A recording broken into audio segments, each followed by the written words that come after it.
Station, kembali lagi bersama Minlock di video logistik. Kali ini, Minlock akan membahas terkait creating value for customer. Apakah kalian tahu, pelanggan mempunyai nilai-nilai tertentu dalam CRM?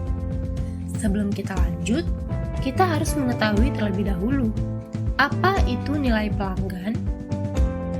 Nilai adalah keseimbangan antara manfaat yang diterima dari suatu produk atau layanan untuk merasakan manfaat tersebut.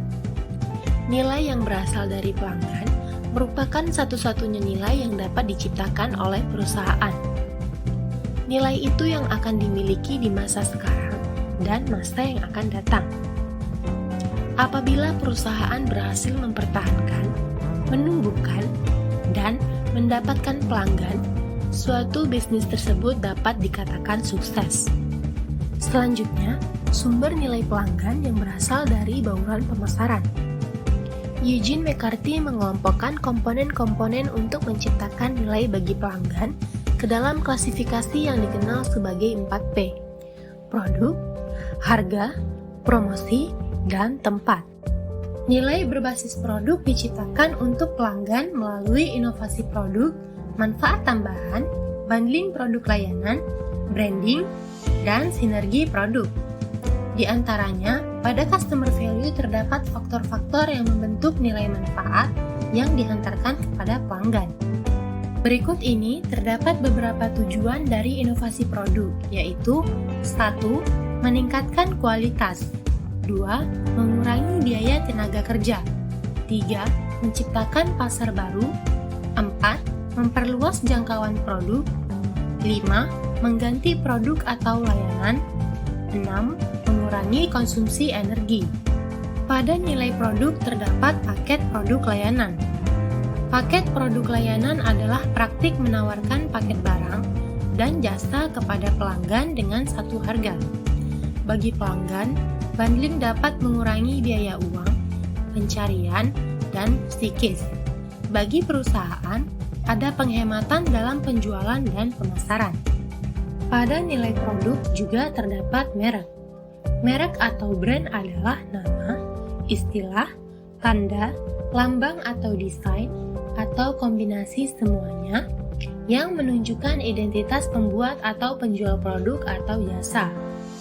Konsumen akan memandang merek sebagai bagian penting dari produk, dan penetapan merek bisa menambah nilai bagi suatu produk. Terdapat dua jenis merek.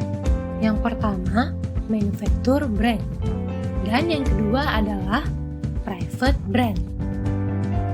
Berikut ini beberapa kriteria yang digunakan untuk mendesain dan memilih elemen merek. Pertama, memorable, yaitu elemen merek harus gampang dikenali dan diingat. Kedua, meaningful, yaitu elemen merek harus mempunyai kredibilitas dan daya sugestif. Ketiga, transferability, yaitu elemen merek harus bersifat mobile. Keempat, adaptability, yaitu elemen merek harus bersifat fleksibel. Dan yang kelima, protectability, yaitu elemen merek harus aman baik secara hukum maupun persaingan. Selanjutnya, pada nilai produk terdapat sinergi produk. Salah satu tujuan yang harus dicapai dalam implementasi strategi adalah memperoleh sinergi di antara berbagai fungsi dan unit bisnis yang ada. Divisi perusahaan dikatakan memperoleh sinergi apabila return on investment dari setiap divisi perusahaan tersebut lebih besar daripada return on investment ketika divisi-divisi tersebut terpisah sebagai unit bisnis yang mandiri. Dalam menciptakan nilai bagi pelanggan, terdapat nilai layanan. Apa ya yang dimaksud dari layanan tersebut? Layanan adalah kinerja atau tindakan yang dilakukan untuk pelanggan. Ada dua perspektif utama tentang kualitas layanan. Pertama, kualitas adalah kesesuaian dengan spesifikasi. Kedua, kualitas adalah kesesuaian untuk tujuan. Selanjutnya, terdapat teori kualitas layanan dan komponen kualitas layanan sebagai berikut. Model Nordik yang berasal dari Christian Grönroos dan dikembangkan oleh orang lain mengidentifikasi 3 komponen kualitas layanan, yaitu teknis, fungsional, dan reputasi. 1. Kualitas teknis dapat dianggap sebagai apa dari kualitas layanan. 2. Kualitas fungsional dapat dianggap sebagai bagaimana kualitas layanan. 3. Kualitas reputasi adalah produk kualitas teknis dan fungsional, di mana reputasi berasal dari kinerja dan juga menghasilkan efek yang dapat mempengaruhi persepsi pelanggan tentang kualitas baik atau buruk. Dalam menciptakan nilai bagi pelanggan, terdapat nilai proses. Proses bisnis adalah bagaimana perusahaan menyelesaikan suatu masalah tertentu. Dan terdapat 14 kunci pada proses bisnis Xerox. 1. Keterlibatan pelanggan. 2. Manajemen inventaris dan logistik. 3. Desain dan rekayasa produk. 4. Perawatan produk. 5. Manajemen teknologi. 6. Manajemen produksi dan operasi. 7. Manajemen pasar. 8. Manajemen pemasok. 9. Manajemen informasi. 10. Manajemen bisnis. 11. Manajemen sumber daya manusia. 12. Sewa dan manajemen aset modal. 13. Hukum. Dan yang ke-14, manajemen keuangan. Banyak perusahaan mengklaim bahwa orang adalah pembeda dan sumber utamanya adalah nilai pelanggan. Hal ini terjadi terutama dalam layanan profesional seperti konseling, konsultasi, dan pembinaan, di mana orang adalah yang menjadi produknya. Bahkan di era teknologi, orang dapat dianggap sebagai kekuatan yang memberikan nilai kepada pelanggan. Bukti fisik menjadi hal yang penting bagi perusahaan jasa dengan output yang dominan tidak berwujud. Bukti fisik sendiri terdiri dari fasilitas berwujud seperti peralatan dan bahan yang digunakan untuk mengkomunikasikan nilai kepada pelanggan.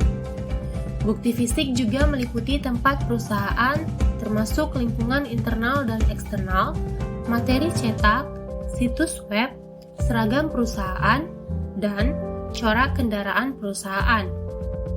Perusahaan dapat memberikan fasilitas komunikasi secara multilateral, yaitu dari perusahaan ke pelanggan, pelanggan ke perusahaan, dan pelanggan ke pelanggan. Berikut ini terdapat 3 proses komunikasi yang dapat ditingkatkan untuk menciptakan nilai bagi pelanggan. Pertama, disintermediasi. Perusahaan dapat menyampaikan pesan mereka secara langsung kepada pelanggan. Kedua, personalisasi. Personalized advertising membuat organisasi dapat menyampaikan pesan iklan yang lebih personal kepada setiap konsumen. Ketiga, interaktivitas. Teknologi interaktif saat ini dapat berupa email, SMS, dan World Wide Web. Perusahaan yang menghasilkan produk konsumsi biasanya membangun saluran menggunakan perantara seperti grosir dan pengecer. 4 pilihan perusahaan pada saat menciptakan nilai bagi pelanggan untuk saluran elektronik yang dipergunakannya, yaitu 1. Tidak ada penjualan internet.